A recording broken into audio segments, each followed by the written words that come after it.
actually what's wrong. This is what's wrong with this debate. We're not talking about real issues.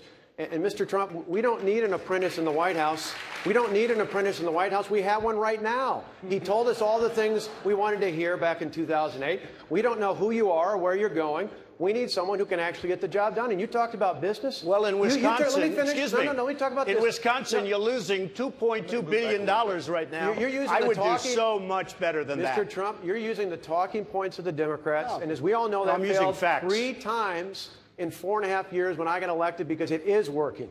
We balanced the budget. You want to talk about balanced budgets? You took 4 major projects into bankruptcy over and over and over again. You can't take America into bankruptcy. That's what's wrong with the politicians in Washington right now. They think we can take a country into bankruptcy. Every major business leader has used the I never went bankrupt, by the way, as you know, everybody knows. But out of hundreds of companies, hundreds of deals, I've used the law 4 times, made a tremendous thing. I'm in business. I did a very good job. But I will say this, and people are very, very impressed with what I've done to business people.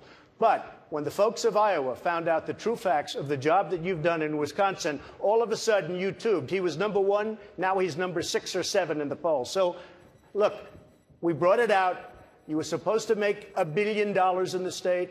You lost 2.2. You have right now a huge budget deficit. That's not a Democratic point. That's a point. That's a fact. And when the people of Iowa found that out, I went to #1, and you went down the tubes. Governor Walker? Yeah, absolutely. I'll take this out. Because this is an issue that's important in this race.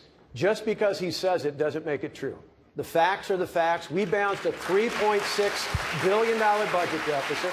We did it by cutting taxes $4.7 billion to help working families, family farmers, small business owners, and senior citizens. And it's about time people in America stand up and take note of this. If you want someone who can actually take on the special interest of Washington, which you yourself just said you were part of, using the system, we need someone who's going to stand up and fight for average Americans to put them back in charge of the government. I'm the one who's taking that on. I'll do that as your next president. Let's move on.